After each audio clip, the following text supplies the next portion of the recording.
I keep going over how I should start this, what I should say as the intro. So instead of doing that, I'm just gonna go. I'm just gonna start.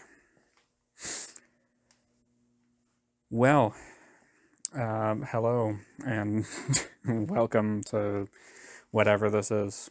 It's whatever I feel like. Shit. No, I'm kidding.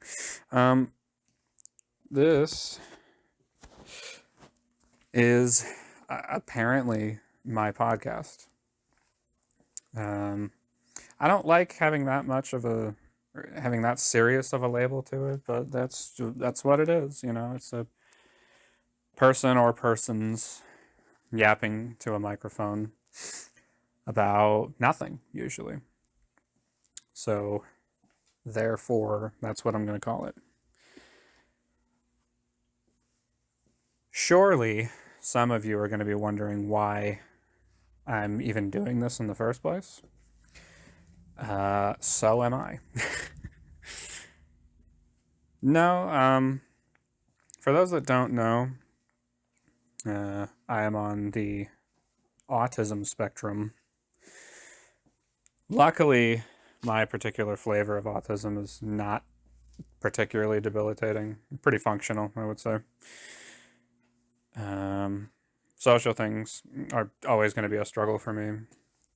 But one of the major symptoms that I exhibit is called info dumping. And I didn't realize that it's not exclusive to autism, but it's usually a pretty dead giveaway. And it doesn't come with every flavor of autism, so it's,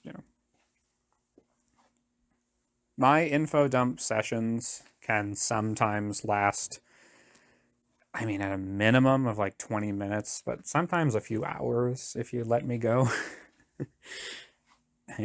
Excuse me. And the issue that I ran into with these info dump sessions is that if anyone else is involved, it's just too much for them, right? It's too much information condensed into one package, and it lasts for too long.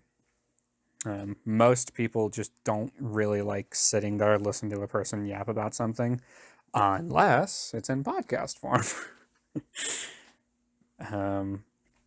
Two people yapping back and forth about things is also called what's it called? Conversation. So those are usually a little more engaging and are usually more enjoyable for both people if both people have a shared topic of interest. Whereas info dumping is just one person bombarding another person with specialized or niche information about a particular topic they specialize in. And that's hopefully what I'm going to be doing with these podcasts. My girlfriend's attention span is really, really small. She can only take like 5-10 minutes max of it before she loses her mind.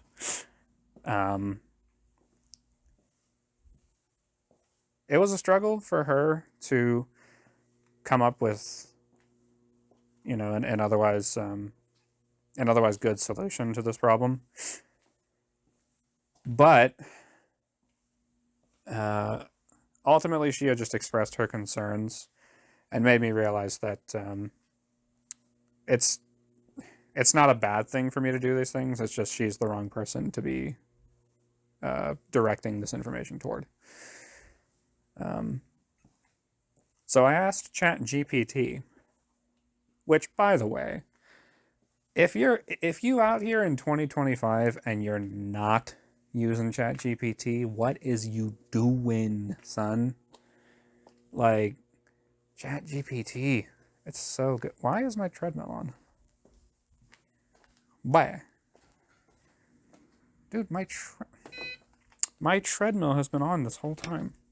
Not like running, but like the screen thingy has been on. Shit. It's fine. Whatever, who cares?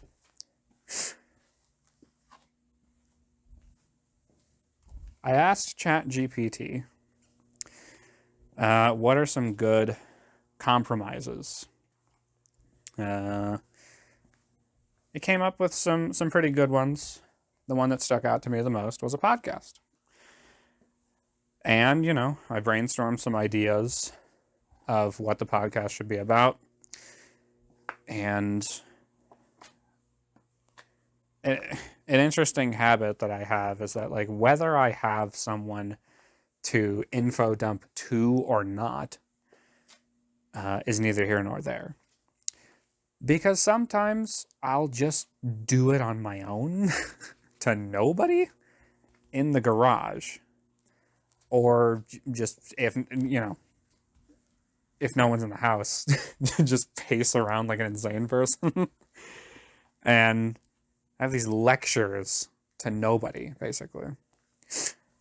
I think it's at that point that I realized I needed some outlet. And I think this is probably the best solution to that. Now, topics for the podcasts are going to be whatever the fuck I feel like. Shit. I can't stop saying that. I'm sorry. I can't stop saying it. You can't stop saying it. And I'm not going to stop saying it. Because I love it. Fucking love that movie, Napoleon Dynamite. And no one can convince me that is not a top 10, minimum top 20 movie in like the 21st century at a minimum. No one can convince me. That actually segues into the next thing I was going to talk about. Oddly enough, that topics for the podcast are going to be pretty much, you know, things that I've already info dumped about. Things that I currently info dump about. And things I might be new things that I might be learning about, right? Some examples of all of those, not just new things, obviously. Naturally, you know, video games, my history of video games, specific video games, and that's it. No, I'm just kidding. I drew a blank because anytime I or anybody else for that matter is asked to come up with a list of things, what's your top 10 favorite movies, restaurants, whatever it is, you come up with one or two, and it's like you've never done anything or been to a restaurant before. You just cannot physically fucking think. and you have a list, but it's just when you're asked for those things, you just can't come up with those things. But I do swear on everything I love that I have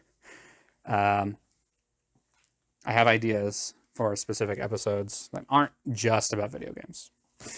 I'm sure I'm going to do an episode about bowling. I might do an episode about like NFL, like American football. This is my favorite sport.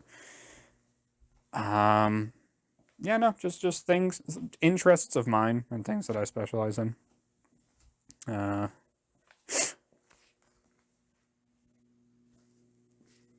Naturally, it's going to be a mixed bag of topics.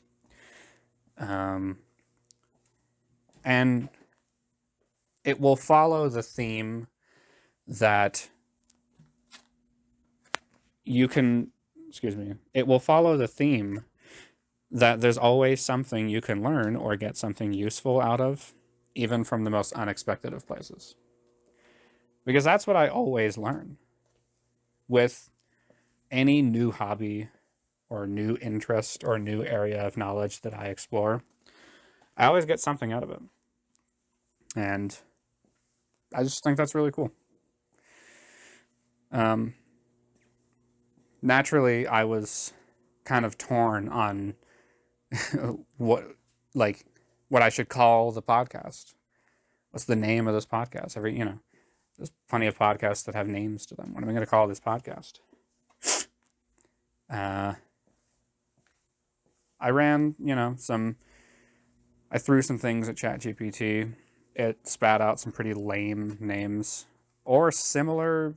I was like, okay, this one sounds probably as unique as it's going to get. And then I Google it and it's like, okay, someone already came up with that shit. And that frustrated me for a little bit. I had everything else figured out, and I was just like, I don't have a title. It'll come to me, whatever. That night, for some reason or another, I was just struggling to sleep, as I do. It wasn't just because of it wasn't just because I couldn't come up with a title for the podcast. It was like, that's something that sometimes just happens to me. Doctors usually call that insomnia, but I'm not going to do anything about it because I don't like to take drugs. So shut up.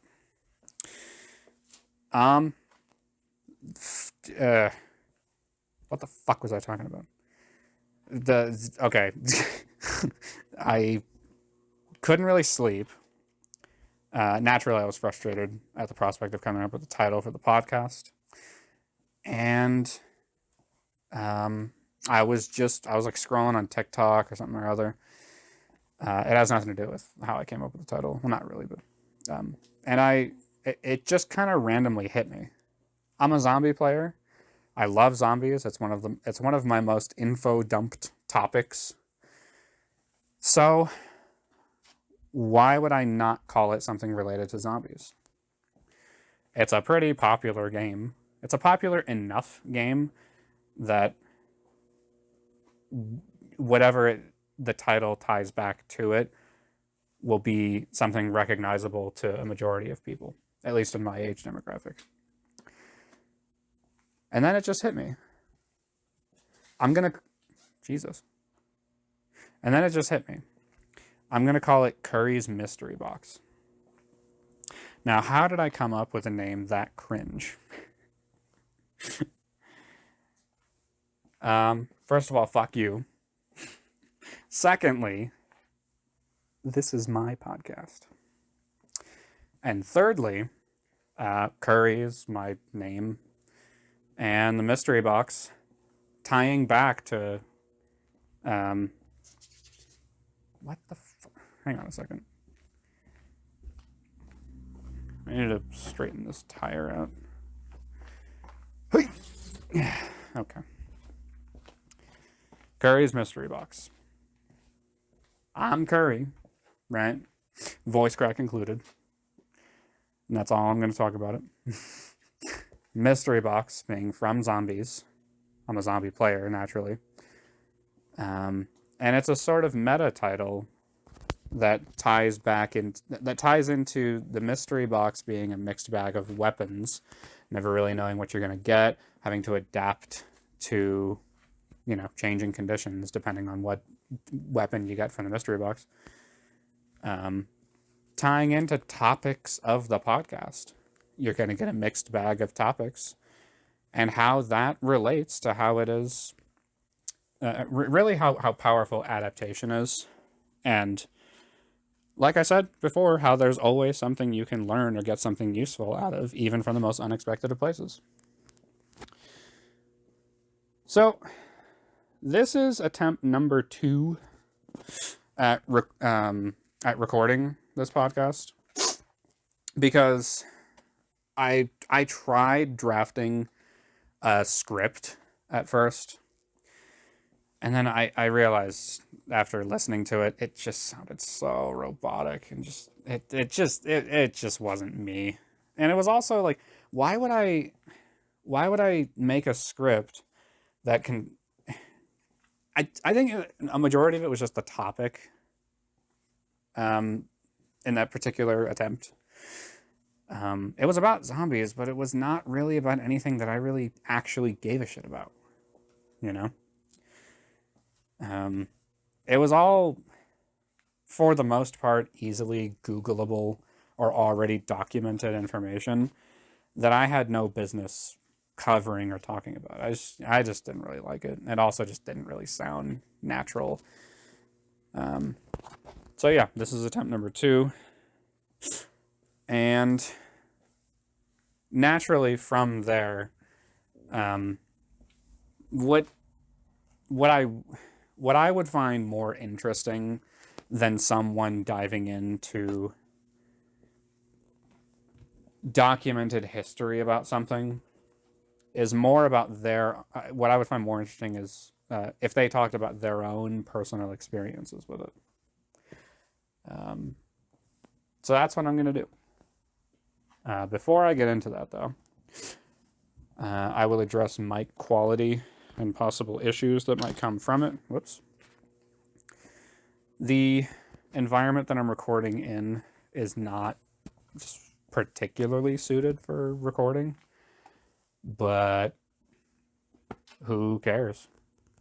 I can just put a compressor, a multi-band compressor filter on the recording, and I'm not going to say you're not going to be able to tell the difference, but it will certainly sound more listenable.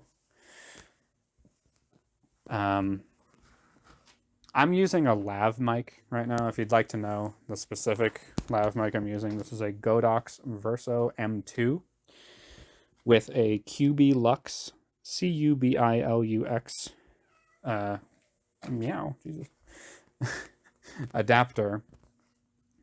I actually learned a little bit about audio stuff, and I'm not going to say engineering. I mean, it does have a little bit to do with it, but like specific things that just normal people probably wouldn't be hip to. Like, I forget what it's called. So the headphone jack that may or may not be used for your recording equipment might be slightly different than the thing you actually need, and that can affect the quality of the recording. I didn't know that at first, and the first adapter that I bought was horrible. It sounded absolutely horrendous, and now that I have a good one, I can actually use the microphone as intended. I think I already said it. I'm going to say it again. The Godox, Godox Verso M2. It's a really good microphone. This I love the. I'm going to stop myself because I love the fact that this sounds like an ad for a lav mic. It's not.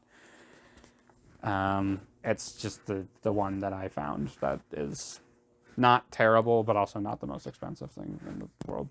The reason I'm using a lav mic and not just recording in my bedroom is because, for one reason or another, I emulate my thoughts better when I'm walking and talking.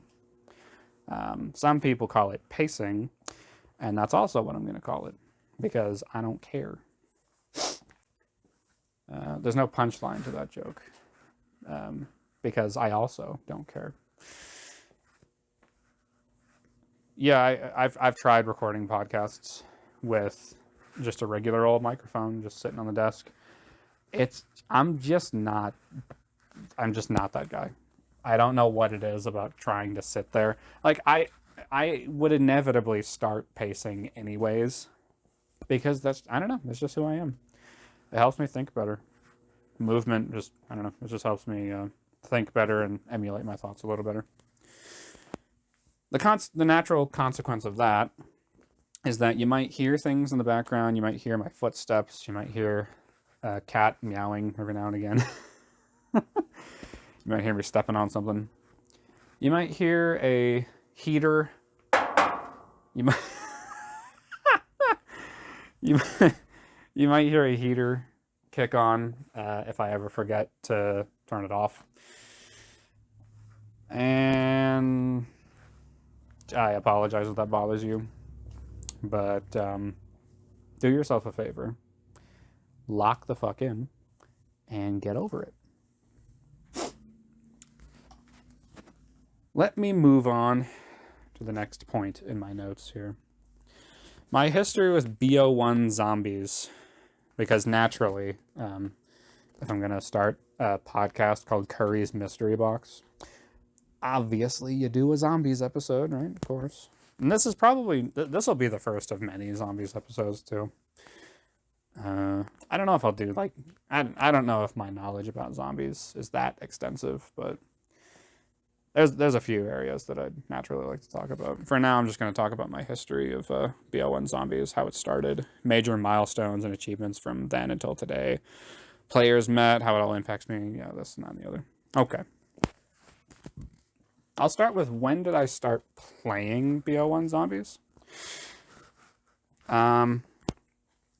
Sometime either in late 2010 or mid 2011 is when like the first, or rather the earliest recorded instance of my Zombies career. And yes, that's what I'm going to be calling it, because I can't think of a better alternative term. I know it might sound like I know I might make it sound like some Gail Lewis shit, but it's not that serious. Okay. And by the way, prime Gail Lewis solos, all of you. All right, so quit talking shit. Anyway, like, I think sometime in June of 2011 is when I first, like, the earliest instance of Zombies for me. That's how old my BO1 save file is.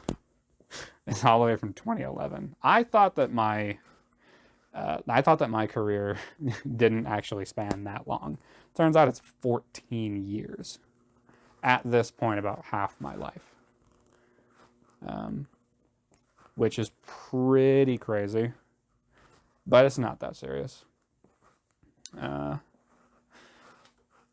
me try to think here. History with BO1 Zombies, how it all started. I'm just, my dad showed it to me. Yeah, I don't know. My dad, I think, was one of the first to actually, like, he had the game on his PS3, but I'd already seen footage of BO1 Zombies before then. The first time that I ever saw Black Ops Zombies was in this video released by, and this name might be familiar to some of you, a YouTuber and streamer by the name of Ucog Monkey. Ucog Monkey, I think more recently, is an Assetto Corsa streamer. That's like a racing sim. But he used to be really, really into rhythm games. He might still be into rhythm. I don't know. I haven't really watched his streams. Sorry. But I've followed him for quite a long time. Probably sometime like 08 or 09 is when I first started watching his videos. And he was a Guitar Hero player, rhythm gamer guy. And randomly he posted this 4-player footage of him and 3 of his buddies playing on Kino der Toten. I had no idea what the hell it was. I saw it and I was like, what the fuck is this? This is so crazy. And if I remember correctly, I think it was literally just like I think he was literally just testing his HD PVR that he got.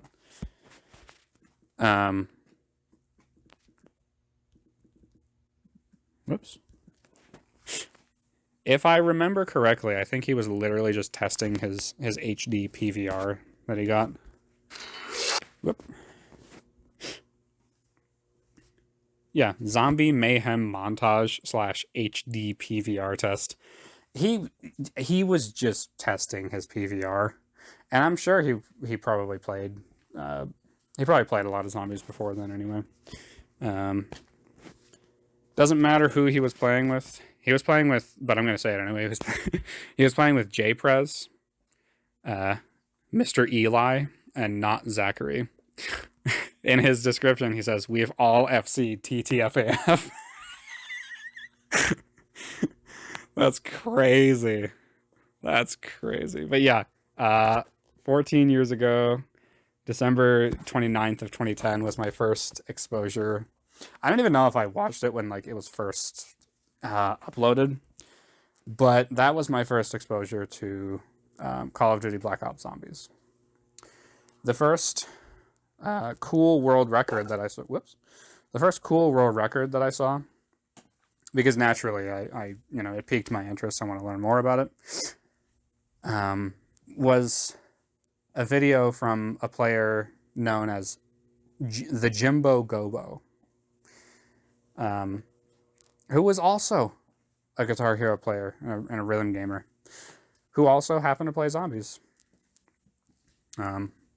He posted around 154 Ascension high round world record at the time, high round world record. I would be very surprised if this video still exists. I doubt it. You have got to be kidding me.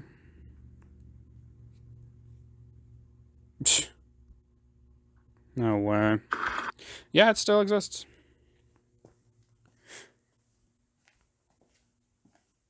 June 25th of 2011 was when the video was uploaded. June, July. It had to have been July then that I actually started playing zombies, because there's no way that I started playing zombies before seeing Jimbo Gobos. God damn it. Will you stop voice cracking? Shit! I also need to periodically remind myself to take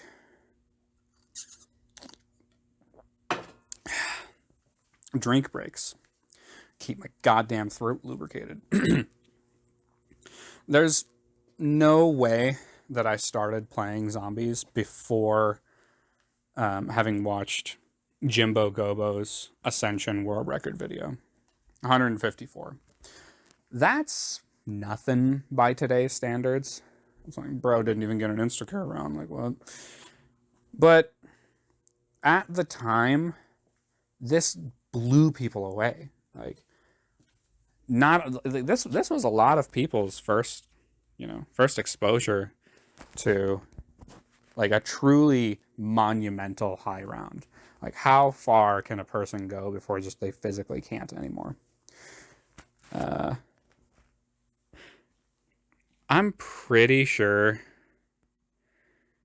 I'm pretty sure Jimbo talked about his 154 on, weirdly enough, another podcast called Pack a Podcast. I'm pretty sure he talked about it on one of those episodes. If you can still find those, go for it. But I whatever. He said that like he could have kept going, but it was just way too time consuming to get that far, and each run was beginning to take over an hour. Which, to be fair, at the time, that's how the high round meta was, where your whole objective was just survival, right? It wasn't about playing fast at that particular time, right? Now, Jimbo posted this video. I see this video after I'd already seen footage of zombies and was already interested in it. It made me want to pick up the game. But like a month later, my dad, I forget how long he had the game, or if he had got it for the express purpose of us playing it. Doesn't matter. The first time I played it was on my dad's PS3, and yeah, he thought it was really. He showed me it, and he thought it was really interesting. He thought it was really fun, and let me try and think here. It's kind of hard to think back of my earliest zombies experience. Man, there's a lot of hazy memories that I'm trying to sort through here. Not important. So let me try and segue into more important details. So okay, he showed me it, and I believe he had his own disc, and then I think for my birthday he got me my own copy. I think like I asked him or something. He got me my own copy. And I remember just not being particularly good at it. My mechanical skill, game sense, just everything about it, I was just not good at it at the time. After a while, he actually started like getting not terrible at the game. I remember the first time that he showed me this really interesting trick on 5, or the Pentagon map, as a lot of people remember it. I remember 5 just being a really, really difficult map. And all he did was just show me that all you got to do is just, you don't even have to run. You can literally just walk around the war room and they'll all just file in behind you. And it's not that hard. It's really not that big of a deal. We played online a few times over PSN. And he showed me 1 or 2 strats that he discovered himself or that he found online or whatever. Yeah, and that was how I first got into it. Naturally, I wanted to get better at it because I sucked. I forget why or how it came about, but one summer, I started a game of Keno at my dad's house, and Either I forgot to buy the doors, or I don't know. I don't know what happened that made me like not open any doors. It's possible I just wanted to like, because I'd already been exposed to first rooms, so I just wanted to see how far I could get in a first room, or I literally just forgot to buy doors. Either way, one of my first like major achievements, I got round 11 in the first room in Keno, and that was pretty cool. I was running trains in the first room, and it was pretty difficult. I'm sure it wasn't a world record or anything at the time, but it was an interesting little milestone for me, and it set the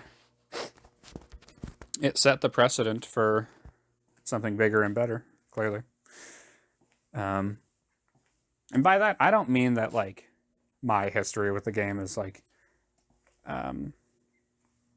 well versed or well documented or even particularly significant.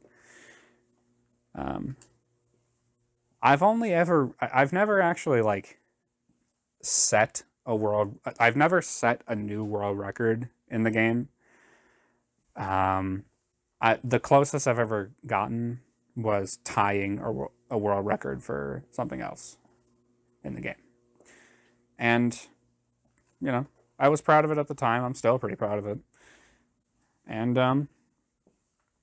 what can I say? You know, zombies. I love zombies. And it's a game that I literally still play to this day. Over the course of a couple of years, 2011 to 2014, 2015, probably, man, did I play a lot, and I mean a lot, of zombies and rhythm games, and also Sonic Riders. Maybe I'll have, maybe I'll probably have an episode about rhythm games and other games that I've specialized in over the years. For now, I'll stick to zombies. I think 2012 was when I first started taking the game like more seriously, and I probably hang on a minute. If I remember correctly, I really wanted to get good at first rooms and high rounds. First rooms were naturally all just really, really difficult for anybody at the time. And high rounds were a little more accessible, but still, like, the meta was advancing pretty quickly. And I think even for the time, like, yeah, even for that time, playing slow was seen as...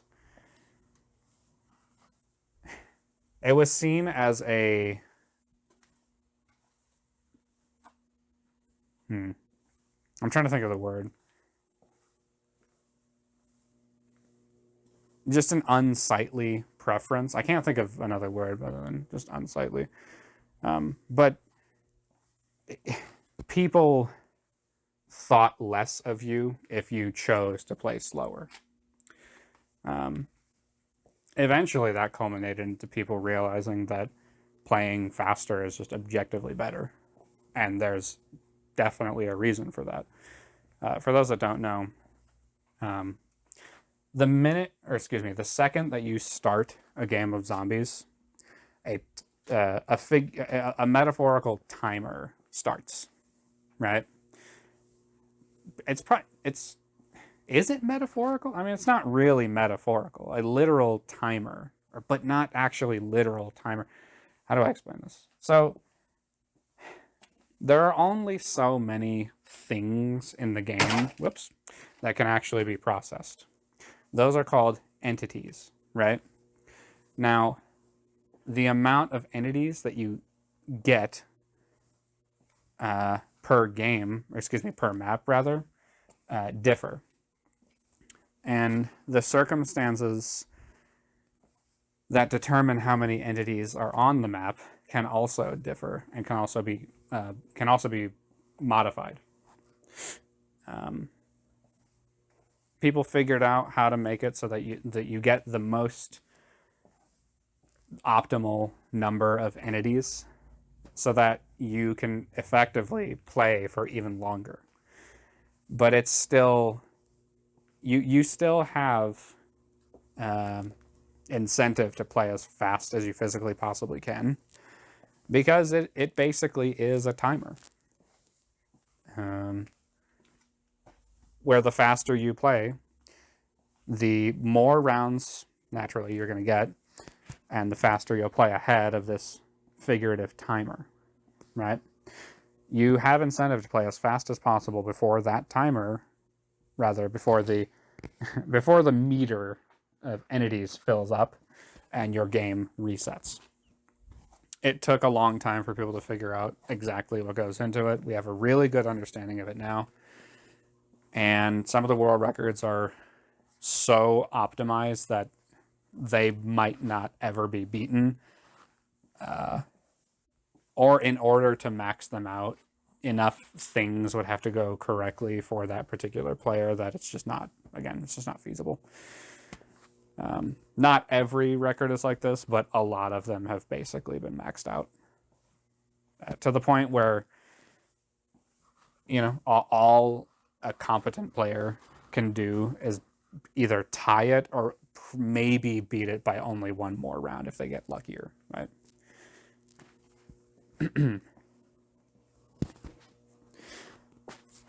2012, I started taking it more seriously. I remember getting like 40 or somewhere between 40 and 45 in Call of the Dead, and that was pretty fun.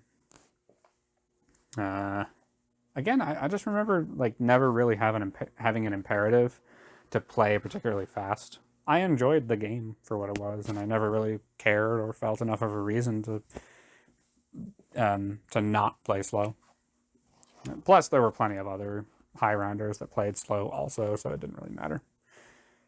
There are high rounders that play slow to this day that don't know that there's a built-in incentive to play the game as fast as possible. Plus, I mean, just naturally your patience is going to wear thin as a player because you can only play slow for so long before you just start getting bored of it. Where you're like, I just want to press buttons. I just want to pop heads. What can I say,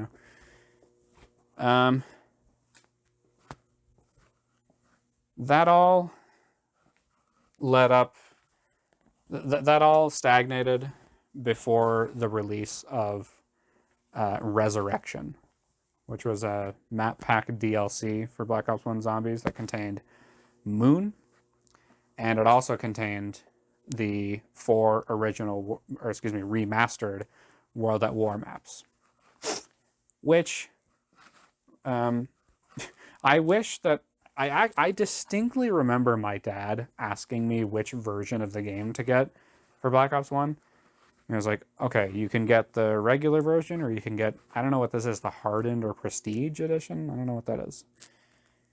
And I was like, I don't know what that is either, but whatever. I'll just get me the regular version. Plus, it was just cheaper to get it anyway. I didn't know that if you bought the hardened or prestige edition, that you already got it was the 4 remastered World at War maps were included with it, so you were already ahead of the game, and that was awesome. So there were plenty of people who were already playing Noctur and Toten, Varrock, Shinonuma, and Darius way before Resurrection was released. But with the release of Resurrection, you know, they felt the need, or rather the necessity, to get other players to give them the ability to play the original, the remastered World at War maps, because not many people bought the Hardened or Prestige edition. So how do they make it available to everybody, right? Release the DLC. With the release of Moon came a new challenge. It's called No Man's Land. When you first spawn in on Moon, before I move on to this topic, 41 minutes, holy crap. When you spawn in on Moon, you spawn in this really small map, in Area 51, and you spawn in with nothing but a pistol and your knife and some grenades, and your primary objective is to get as many kills as possible, so that you can buy one of the two you can buy one random perk that has spawned. It can only be one of two perks. It can be either Juggernog or Speed Cola. Juggernog increases your HP so that it takes more hits to actually down the player, whereas Speed Cola just increases your reload speed, right? Naturally, you want Juggernog before you go to the Moon, so you don't have to come back twice to get it to spawn again. This proved to be a popular enough challenge to just stay at No Man's Land and see how many kills you can get. This became popular enough of a challenge that Treyarch literally added a leaderboard for it.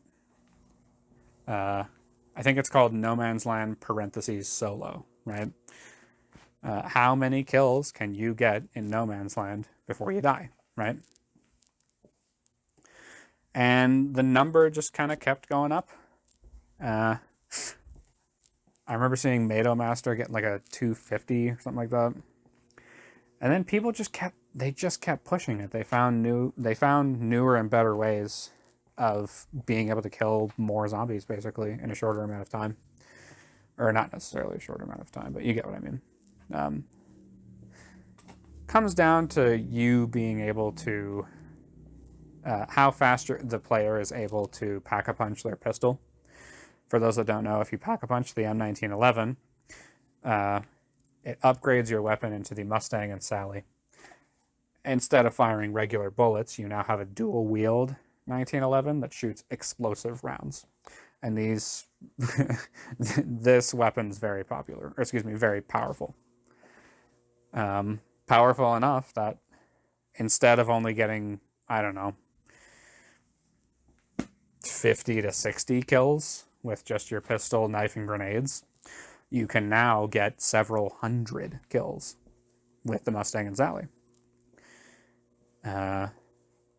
One of the more significant cultural events with No Man's Land was Mado Master's 351. If I remember correctly, it was Mado Master who got the 351. Let me do a little bit of research. Boy, this is a really professionally ran podcast here. What do you got here? This is why Joe Rogan has Jamie, because he can just look things up on the fly, right? Cool. All right. Who gives a shit? Yeah, it was 351 kills on No Man's Land. It was a dual commentary with Mado Master. Yodi Slayer. Wow. Man, that's a name that people haven't heard of in a while. Not going to talk about Yodi Slaya yet, but, you know, TLDR, he ended up passing away. It was a long time ago nowadays, but at the time, it kind of shook the community a little bit. But, you know, these things happen. I mean, not really, but, you know. And Meta Master was a really, really significant, really significant player when it came to advancing the meta of No Man's Land. He just kept pushing himself, and that inspired other players to try and either match his records or beat him, right? Meta Masters 351, I think, was what got the ball rolling. Steve's 366 was what lit that ball on fire. If that makes any sense. Like, before Steve's 366, yeah, people took No Man's Land a little seriously, but it wasn't that big of a deal. Then people saw Steve's 366 and were like, wow, this is crazy. Yeah, and pretty much ever since then, ever since Steve's 366, periodically people, like, the boom of No Man's Land was like 2013 through, probably like 2017, 2018. Since 2019, it's sort of dwindled a little bit, and people have figured out better optimizations, but generally speaking, it's, you know, it's for the most part maxed out, unless someone figures out something new, some new trick or glitch or optimization that makes it so that you can get kills easier. I'm sure someone somewhere is going to figure out how to basically just not get any kills for an hour or two. And then, because insta-kill rounds exist on No Man's Land, they just work in a specific way. The issue is nobody wants to sit there for who knows how long to get all those, to get this amount of kills in that amount of time. You basically have to sit around for an hour, or not sit around. You have to hold a horde for an hour, and just, you have to wait for a specific time to be able to kill them, because it turns them insta-kill. I forgot precisely how it works, but Furret covers this in his Iceberg, Call of Duty Zombies Iceberg video, which, by the way, amazing video. Yeah, it's for the most part maxed out. But back in the day, man, the how quickly people were setting and beating other people's records and pushing each other to, you know, to get higher scores was just really, really awesome back in the day. It got so the ball was rolling so fast and so hard that it got me into it too.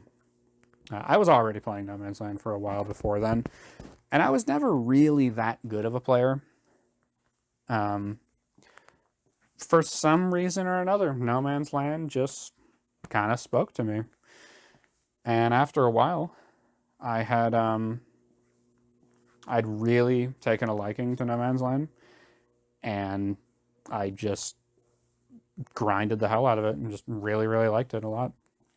Started small with my first ever 300 game, which I thought was a nice little achievement. And then I just kept pushing further and further.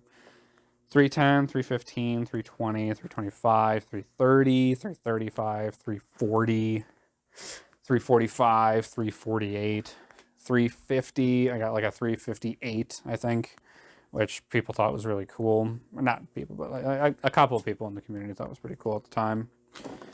Even when people were getting, 360, 370, and, whatever. Let me think here. I stagnated at 350 for a while because, for those that don't know, there is a mechanic built into No Man's Land called, otherwise colloquially referred to as bad spawns, We didn't understand how they worked for a while, but it boiled down to sometimes you just kind of get unlucky and the zombies just don't feel like spawning. Like, it confused the hell out of us. We had no idea what was going on. But we figured out that the way you want to prevent it is by killing the zombies as fast as you possibly can, grouping them as fast as you can, and killing them as fast as you can, right? Some people did some calculations, or impromptu calculations, and figured out some interesting timings that were kind of useful at the time, but were largely like unscientific, if that makes sense, and weren't rooted in any actual like real world applicable, like there was nothing like specific to the code of the game that indicated that these particular things actually worked.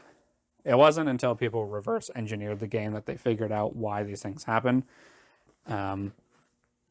Yes, you naturally have incentive to get kills as fast as you can, but there are some times where it's okay to take your time and not get kills during a certain window of time so that you don't trigger a bad spawn, basically. Once you trigger one bad spawn, it basically doesn't stop, and you'll only get more bad spawns from there on out. You've messed up your timing enough, basically. Back then, you had to get lucky to get as few bad spawns as possible, right? Because we didn't know about those types of things back then. And eventually, that culminated in me getting my first 360 kill game. My first ever 365 plus game. I think I got like I tied Steve. I got a 366. But Steve had also pushed his own records at that point anyway. It was a race between Xbox players and PC players, who were the better No Man's Land players, who could set the records faster. Get another drink.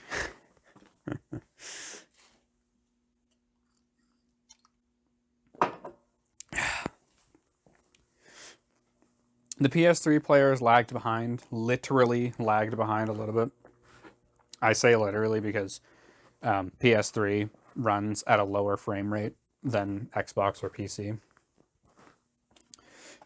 If I remember correctly, it's like somewhere between 45 and like 50 something. It's pretty bad. No one believes me, but I've done impromptu tests. I swear on everything that like you get more fail shots. So you know how like you'll shoot a Sally shot and it just doesn't do anything. And there's plenty of it. You get more T-gun fails. You get more weapon fails on PS3 than you do on any other system, basically. Xbox, it happens definitely more often than PC, but it doesn't happen nearly as often as on PS3. PS3, I don't know how people can still play on PS3 to this day. It's crazy, man. But PS3 players lagged behind a little bit, except for one. I remember we only started pushing it like one kill at a time.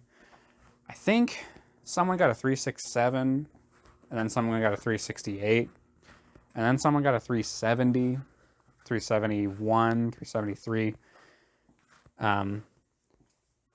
Or someone got a 370 and then like a 372, and then there was a big jump to 375 by a player by the name of Alvarito Owns.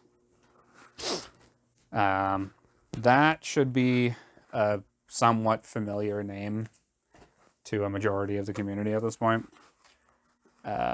Although I understand if you don't know who that is. He was a really good zombie player back in the day. Probably still is. Doesn't play much anymore, but occasionally will hop on and just play whatever he wants. Back in the day, though, he just kind of came out of nowhere. Like, he was already like a relatively established player at the time, and he had played No Man's Land, but never really specialized in it all that much. Unless he did, and there's just not much documentation of it. It doesn't matter. caught everyone off guard because I was like, whoa, 375 kills. This is like 3 or 4 kills above the world record, the previous world record at the time. And it's on PS3? What? Excuse me? Yeah. It caught people off guard. And the way he played the game, the the music choice I thought was legendary. It was really, really cool. And yeah. It got the ball rolling for people to push themselves even further. Play even better. Play more efficiently, get more kills, this, that, and the other. And it definitely inspired me too. Inspired me to get higher kill games. At the time, though, his record lasted for a little bit. And then another player by the name of... And I'm not even going to say his name, so as to not, like, give him any kind of, like... I don't know what the word is, just any relevance whatsoever. Like, because the fact that I even have to talk about it is just like, yeah, I'm not gonna say his name because I fucking hate the guy, and I don't think he deserves any kind of platform whatsoever. I'm sorry, I just don't respect the guy. He is a TLDR. He is a sociopath and a narcissist, and for some reason or another, if I'm not mistaken, he's still active in the community. But whatever.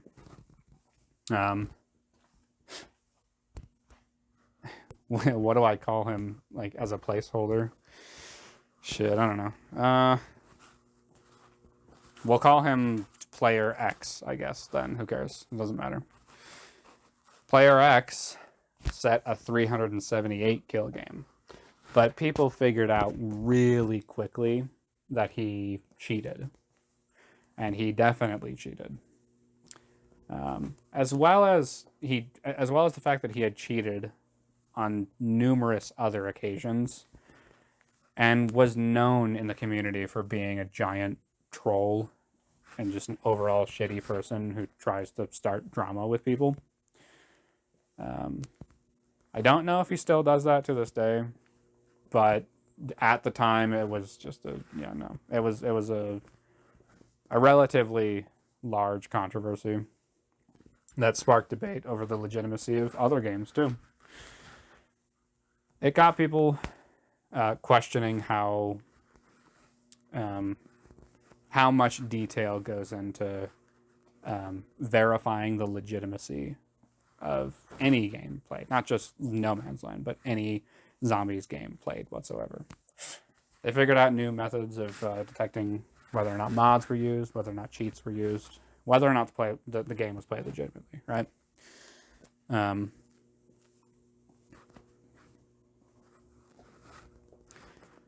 So, naturally, people didn't consider it legitimate. I don't remember who got the first 375 plus game. I don't know who the first person to beat Alvar was. All I know is pretty soon Mado started playing on PC, and pretty soon he got good No Man's Land scores and set a 380. I remember that being the jump, right? I remember that being a pretty big jump. From 375 to 380. And when people started getting the 380s, I was still back here struggling to push past 365 plus. I think I got my first 370 game. I was still lagging behind a little bit. I assumed, there'd be other players who would set better scores and better records on the PS3 leaderboards, but for some reason it stagnated just long enough that I, weirdly enough, was actually able to tie Alvar's record. A lot of people don't know this about me, but I actually, at one point in time in 2014, tied Alvar's 375 on PS3. I thought that was crazy at the time. I don't know. It's possible someone beat it and just like didn't record it. But I thought that was crazy at the time. I didn't have footage of it, but anybody who knew me knew that I knew what I was talking about with No Man's Land, and they knew that I was a legitimate player. I'm not a modder. I don't know how to mod, and even if I knew how to mod, I didn't have like a good computer at the time or the means by which to download the mods anyway. Plus, I just I held a pretty convicted stance on the legitimacy of well, excuse me, like if you mod or not, it depends on what you modded for. If you got put in to a modded lobby and you've got infinite death machines and you're floating around or doing whatever, obviously no one takes that seriously. But if you're modding and trying to pass it off as a legitimate achievement, you're a fucking piece of shit. That was what I felt at the time and still do feel to this day. But no, I I tied Alvar's record. And to this day, if I'm not mistaken, is probably the most significant thing that I've done with my zombies career. That's peak Curry zombies stuff right there. There's only a few people that even really know about that. It's whatever, doesn't matter. And I rode that wave for a little while. Tried beating my scores. Just kind of couldn't. Kind of burnt out after a while. If it means anything, I've already I have beaten my personal best since then. My first 380, I forget when I did that. Then my first 390 was pretty long time after that, and then only recently, within like the past couple of years, did I get my first 400 game. Excuse me. It all mainly came down to getting out of the habit of trying to always kill them as fast as possible. There are particular instances where you don't want. Yeah, like I said, there are specific instances where you don't want to kill them during a specific window of time where a bad spawn is guaranteed to happen. All I had to know is when those instances were and just not kill them, and whoop-de-doo, you get a high kill game. I did that enough times where I got I think a 403 or something like that. 403 or 404, I forget, it doesn't matter. It's nowhere close to the current world record, but a 400 plus kill game's pretty damn good. There are No Man's Land players who still struggle to get anywhere above like 350 or 360. It's a hard game. But it's one of my favorite game modes, and it's something that I'll occasionally hop on. What hinders my progress for No Man's Land is I intentionally play every single game. If Speed Cola spawns, I just play. If Jug spawns, I just play. I play the same way with not the same way, but like I play no matter what perk I get. Because I can't be sitting here restarting every single time. Like, your boy I ain't doing all that. You know what I mean? Like, I'd rather just play the game and have fun. If that means playing with no Jug, fuck it, we ball. Playing no Jug, don't care. My no Jug score, I think I have like a 340 or a 350 with no Jug. I don't remember. Doesn't matter. I have fun playing No Man's Land. It's just fun. It's really simple. I've also been credited with inventing. Well, not inventing. Is that the correct word? Inventing, creating. I don't know. It doesn't matter. I came up with some high round strats for some of the maps on zombies. The who is it? Is it Mr. Black Op strat, I think? That strategy is based off of my strategy. It used to be called the Curry strat on Verruct, where it was pretty much reverse double trap, but you intentionally got extra kills with the speed cola trap. Yeah, I early enough in Verruct's metagame, I was credited with that strategy. I'm not going to say I invented the current double trap strategy, but even in today's meta, I have I actually still do have like slight optimizations to the current double trap strategy that make it so it's under 30 SPH, which both previous record holders didn't do. So you technically could beat the current record, both current records, by the way. You could beat Nestor's 208, and you could beat Sluya's 208 using a slightly more optimized double trap strat. And it's, for the most part, safe. Yeah. I'm credited with inventing a few different strategies, a few different optimizations. The only exception being on Kino der Toten. But technically I do, because I have an insta-kill strat. I have strats on like on quite a few maps actually. But in other people's defense, like some of those strats aren't actually like new or innovative strats. They're just optimizations on already previously invented strats, right? But to be fair, that's what a lot of strats are too, right? So, I've got an insta kill strat on Verruct, or excuse me, on Kino. I have a high rounds. I have a 22 SPH high round strat on 5. Nothing for dead ops, because there's nothing you can really do on dead ops. I still personally believe that, like, it's more than likely the most optimal way to play is to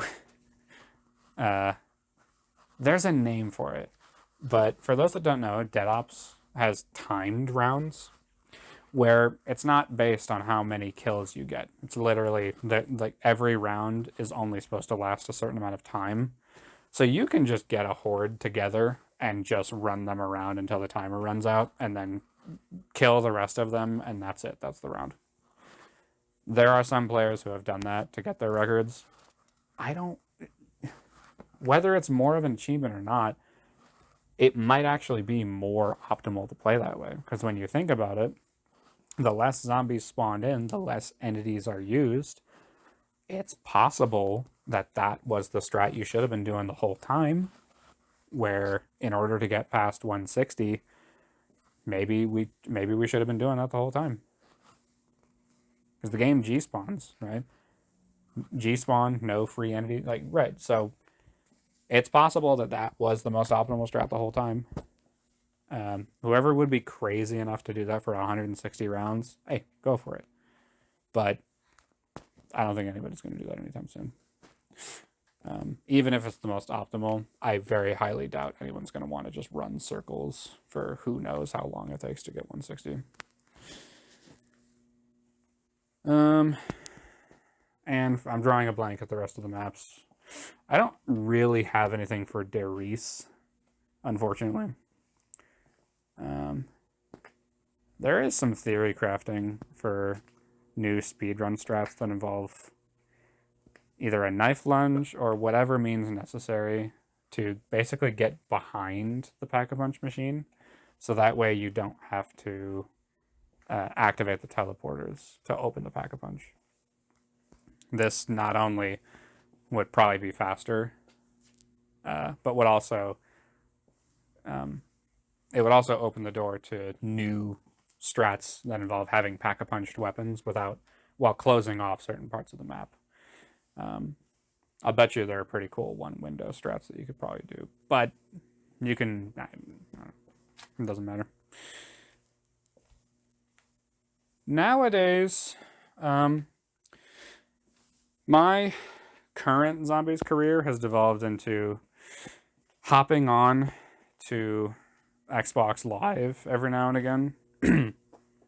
And well, because they updated the servers for all the old Call of Duty games, you can now play those without too many issues. And the fact that there's like, you know, a whole new wave, an old wave and a new wave of people that are playing the games now is really cool. Yeah, I'll hop on to our Xbox One every now and again and get into a random lobby and just mess around, basically. Yeah, no, I gain fulfillment and entertainment from not trolling, but like, I don't know, it's just such an easy, low-hanging fruit to go around and quote unquote steal people's kills. It makes people so angry because it's just like, bro, kill them. I'm not trying to force my will or my playstyle on everybody else, but it's like, I don't know, everybody plays the same way. They fucking pistol and knife until round 3 because they think it's the best thing ever, when all you have to do is just shoot them faster. And it's not only the same thing, but it's faster. I don't know. Maybe I'm just jaded and impatient, but that's just the way I like to play. I like to play fast. It's more engaging and more rewarding to me. I do that sometimes, but most of the time I'm using something called Strat Tester. It is a mod that 5 and 5 and TTS for Life have come up with to make it so that you can test strategies much more easily. Back in the day, back in my day, you had to play through to a minimum of like round 55. And you had to go out on just on a whim, hope that whatever theory crafting you were doing was correct. And even if it was correct, if you died testing the strat, whoops-a-daisy, sorry, got to start all over. Even on PC, it's just like, well, you can test strats by modding, but there was no easy way to skip the rounds. I remember Tom. There was a strategy guy, zombie strategies guy by the name of Tom.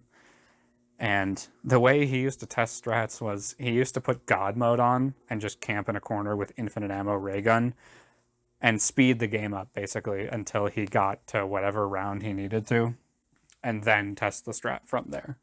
That's what people actually had to do before mod tools were released. Zolfurnos was okay because you could actually you from there you could input the round. It was still not great, and that's where Strat Tester came along. And I use that, and I have fun with it because I'm able to test strats. And whether I would use that in a real game, I don't know. I have multiple quote-unquote high rounds. I have, I think, 102, 103 in Kino, and I have 103 or 104 in Doris. And I did those a long time ago. Pretty much ever since then, I've just not really been interested in high rounds. They're just not that interesting or engaging to me. I have heard that a lot of people get demotivated with how boring high rounds are, at least for the first 163 rounds. Excuse me, 162 rounds. Then you hit insta-kill rounds, and all of a sudden, oh, okay, it starts to be more fun. But who out here really wants to dedicate 32 to 35 some odd hours of gameplay depending on the map? Like, I don't know. For me, it would take too long. And I don't know, man. You also have incentive, even if you're paused. You have incentive to spend as little time paused as possible. There's literally like a certain there's a specific amount of time that the game can even be on or active before, like, it doesn't matter if you haven't hit reset or not. The game will just, like, I forget what happens, but there's a limit. So you can't just, like, oh well, whatever. You just take frequent breaks over and over again. You know, you play an hour here, play an hour there. The more time you do that, the more time will be contributed to this limit. And if you hit that limit, doesn't matter how efficiently you're playing, you still won't you won't achieve world record, but you'll still probably achieve a pretty good round, right?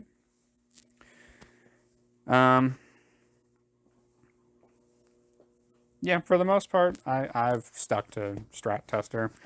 I'm still trying to figure out the ins and outs of Shinonuma.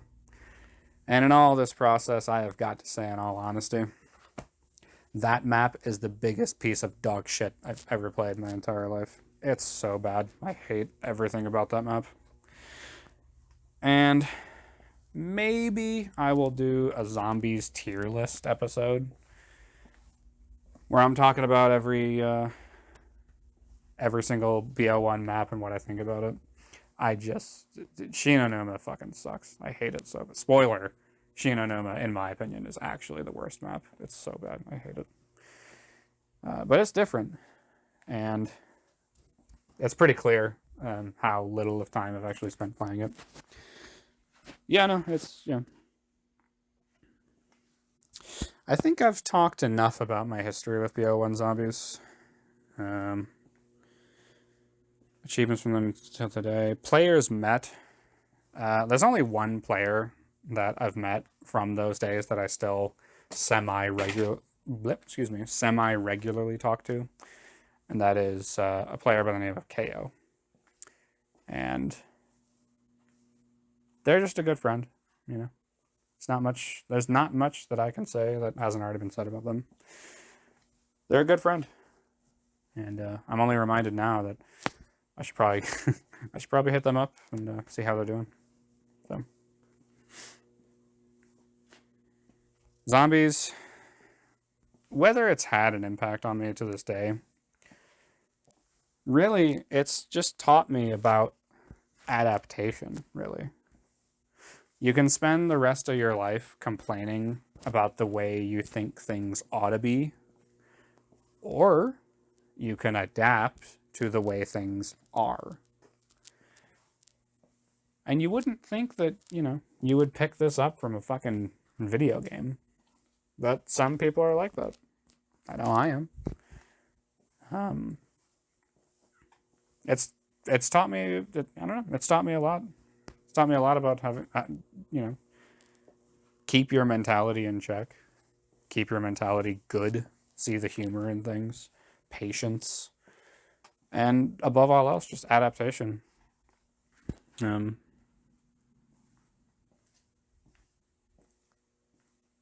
For me, finding out that is one of the common factors that makes or breaks a top player, right? There's plenty of different things that go into being a top player, and I am by no means saying that I am, in fact, a top player, because my achievements don't reflect that at all.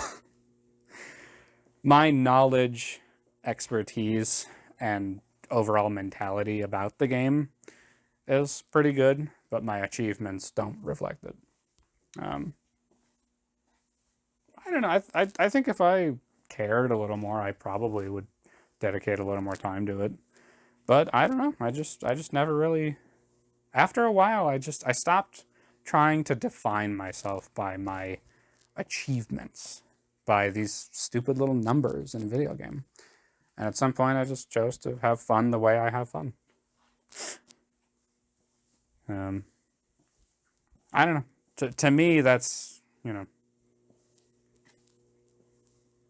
there's more to life than trying to achieve more than your peers. Trying to outdo your peers. I don't know. I just don't really see the fun in that. But no, adaptation is what makes or breaks a top player. It's not the only thing, but there's so many times where you see someone struggling to break into that echelon of top player, and they don't know what's missing from their gameplay. They don't know what's missing from themselves. And I think it most of the time comes down to your ability to adapt to changing conditions. I liken it to bowling. Weirdly enough, you wouldn't think bowling and zombies have something in common. They kind of do, but not really. Like bowling, and there's plenty of there's plenty of other things that share this particular aspect, and that's just adapting to changing conditions. Anyone who has gone down the professional bowling rabbit hole knows about oil patterns. If you've ever been bowling before, you've probably noticed that the bowling lane is really shiny. If you've ever seen either a little kid or a grown adult who's really fucking stupid, try to walk, or either try intentionally or accidentally walk on to the bowling lane and then slip and bust their ass. That's for a reason. It's not meant as a deterrent to get people from not walking on the lane. It's meant to protect the. It was originally meant to protect the wood of the lane, right? Because bowling lanes used to be made out of wood, and they put oil on the lanes to protect the wood. They realized, after enough balls have been thrown, the wear and tear just, it added to the cost of maintenance, and eventually bowling lane owners are like, we have to find a way to protect the lanes better, and lo and behold, oil. They put oil on the lanes. People figured out really quickly that that if you impart spin on the on the ball in a particular direction while maintaining forward inertia or momentum, it makes it so that when the ball is traveling down the lane, it starts to curve. People figured this out really, really quickly and realized that if they hit a certain part of the rack of pins, that they will get more strikes. This evolved into putting on or laying down specific patterns of oil so that the players are rewarded more for their skills with bowling, with hooking the ball, basically, right? And this has evolved into what we know to professional bowling to this day. All the lanes, instead of wood, because wood sucks, instead of wood, all the lanes are now made of synthetic material. It's much more durable. Whether it's easier to maintenance or not is different. They have lane resurfacing machines, it doesn't matter. But they still put oil on the lanes so that, so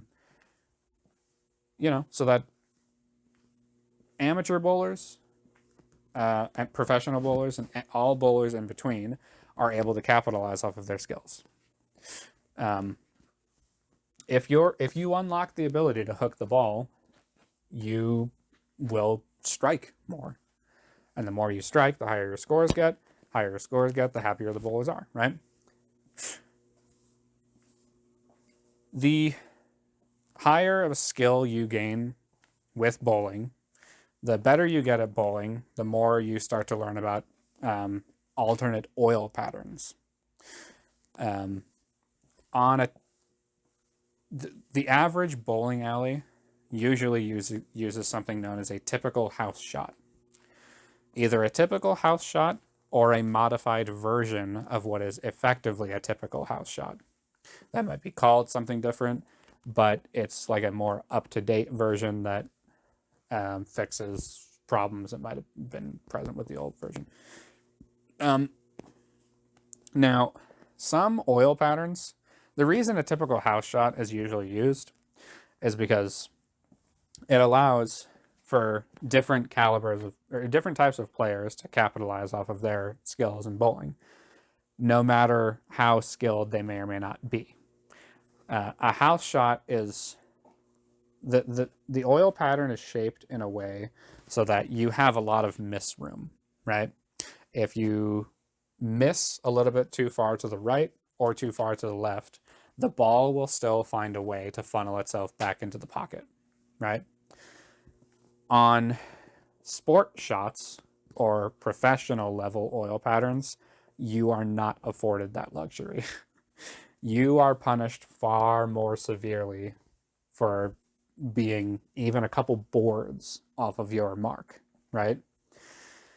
And you know, to a league bowler who's trying to improve their skill, it shows.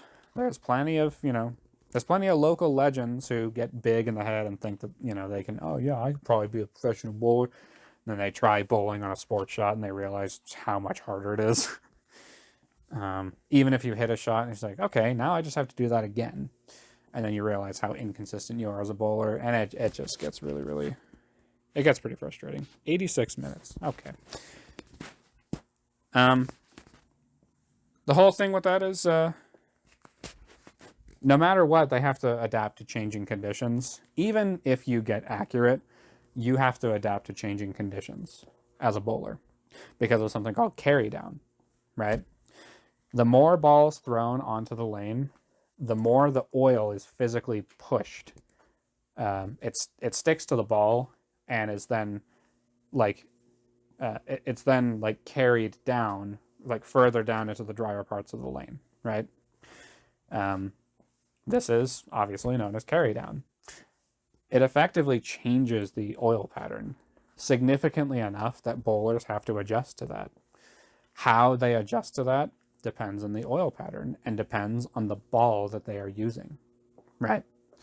So bowlers, whether they look like it or not, are constantly having to adapt to changing conditions. And those at the top, whatever style they happen to use, two-handed, one-handed, thumb in, doesn't matter. You, as a professional bowler, have to constantly adapt to changing conditions. This not only keeps the game fresh, but tests the limits of bowlers' knowledge and expertise within the game. And if you can adapt to those conditions, you'll be a professional. You'll be at the top.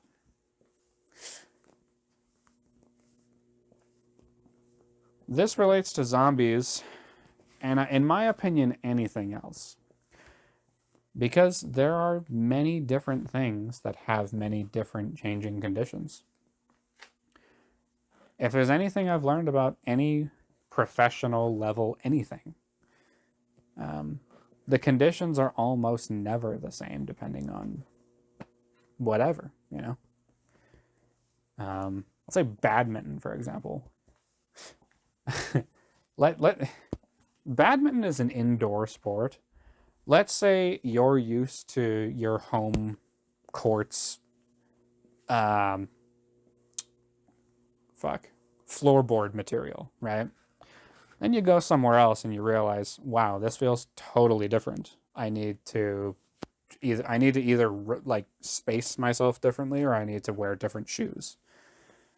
The player you're playing is, I mean, there's so many different things that as you get better at something, competitively speaking, like anything of a competitive nature, you then realize like how much the conditions change and how it is you will be tested to have to adapt to them.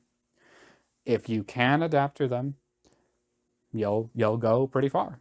If you can't, you just won't, you know.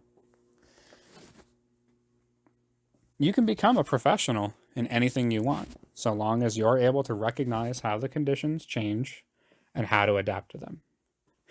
There are some people who have found success in doing the same thing over and over again in whatever they happen to have done. If you like that, that's fine. But I personally wouldn't find that to be particularly satisfying or rewarding, because I can imagine those things would get stale and I'd probably lose interest.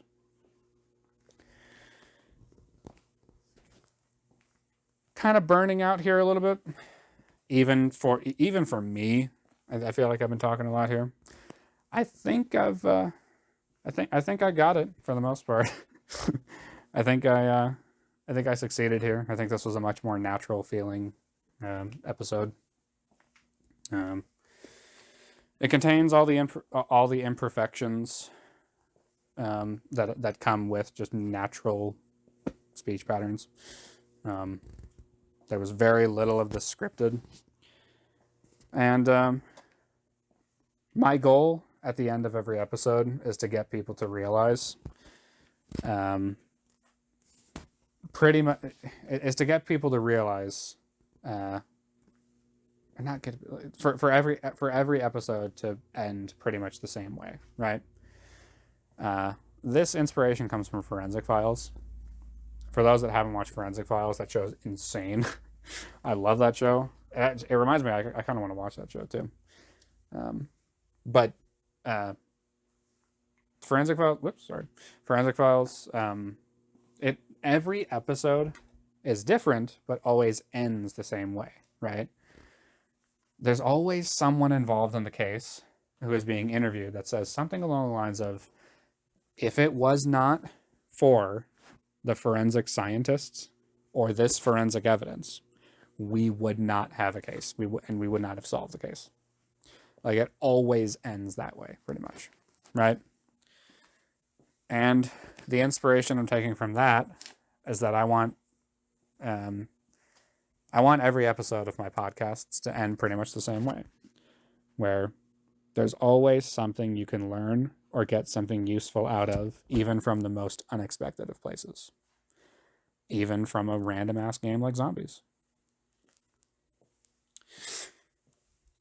And with that, my back hurts, my shoulders hurt. I'm sure your ears hurt from listening to me yap about this for, how long have I been talking? 92 minutes. Damn. And I thought my previous version was long. And I told myself too, if I'm gonna do this properly, I don't care if I go for 4 hours, as long as it's natural and just is not scripted. I'll be happy about it. I got nothing else on the itinerary here. I got nothing else in my script notes here. So I guess that's gonna do it here. I'm gonna go now because it is midnight and I'm tired. So yeah. If you listen to the whole thing, thanks. Any questions, comments, concerns, complaints, whatever might be wrong with this podcast, let me know. Yeah. Thank you for listening if you did. And have a good rest of whatever you're doing.